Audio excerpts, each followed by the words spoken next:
Well, I have to show my hand immediately and say I'm not a fan of banking secrecy. In Jersey, in our common law, we have protection for privacy and confidentiality, but we don't have secrecy enshrined in our legislation. So I think it is appropriate for different countries around the world, if they've got concerns about the disclosure of their citizens, they feel the citizens are not being honest with them in terms of their tax disclosure, to be able, in appropriate circumstances, to approach another jurisdiction and obtain information.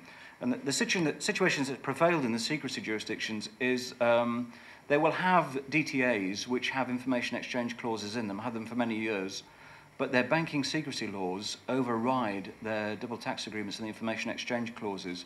With a number of them, Switzerland included, the law of double incrimination comes into play, such that you have to have committed a crime in your home country, tax evasion, but also a crime in Switzerland as well. But tax evasion isn't a crime in Switzerland. It's an omission from your tax return. You know, whether you subscribe to the strong-arm tactics of people like the Italians who have just raided, I don't know how many Swiss banks in northern Italy, 76 banks caved the doors in. I'm not sure I'd subscribe to that. Our position is that we favour and have supported the OECD approach to information exchange, which I think balances the pendulum in a centred and a sensible way, and strikes a balance between, on the one hand, absolute sort of impervious secrecy, which can't be penetrated, but on the other hand, automatic information exchange, global automatic information exchange, everybody's data being exchanged everywhere by everybody at an enormous cost. When the people that there are a problem with are very, very small in number, I think is moving towards an infringement of human rights and civil liberties, and I think it's an extreme position to have to get into, where governments have to know everything about everybody all of the time. And we've seen in the United Kingdom how that information's been misused with CCTV cameras and footage of people. You know, did they put their wheelie bin in the right place, and was it the right weight, and was it the right day of the week? And using terrorism laws to justify that kind of behaviour. So I don't think governments universally can be trusted to use data always in the right way. So I think you have to find a balance with information exchange, and we in Jersey do favour the OECD's on-request system. It's criticised by some, it's hated by others, but we think it strikes a sort of a healthy centre point. Richard Hay, did you have anything quick to say before we move on? Sure. You may be interested to know that the principal beneficiary in the world from undisclosed bank accounts is the United States.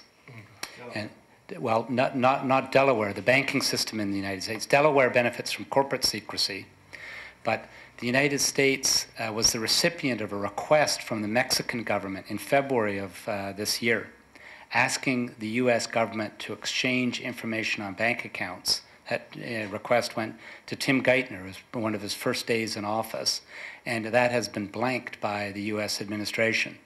There's not a great deal of coverage in the press, but the request from the Mexicans to the United States is in the public domain. The letter of the financial secretary is out there. So we have the United States demanding that Switzerland change conduct, that it is actively engaging in soliciting bank accounts from South Americans. And the other thing is that banking secrecy has never really been a huge issue in the UK, because we tend to be a bit more sophisticated than the Germans, we like to think. So we have legal tax avoidance, where even if the revenue, knowing exactly what you're doing, you ensure that the income still isn't taxable.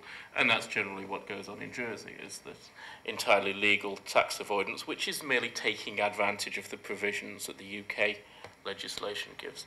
But you can understand why in some other countries, which don't perhaps have the civil society which we've enjoyed for so long in the UK, you might have some serious concerns about the way that your money leaks out. Many African countries, for example, if it's known that you're wealthy, your life is in danger. And we've just seen an extreme example of this was it Norway, I think, where everybody's tax returns effectively are published and are publicly available. And what's happened? Kidnappers have started using this to work out who's best to kidnap, because they can pay the most money.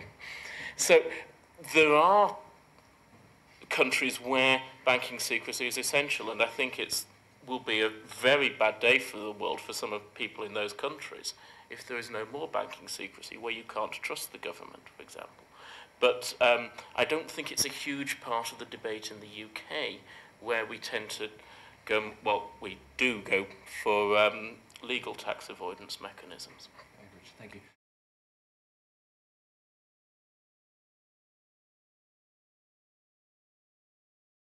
Well, I'm not an expert banking regulator. I was a banker for nearly 30 years, but I'm not an expert in banking regulation.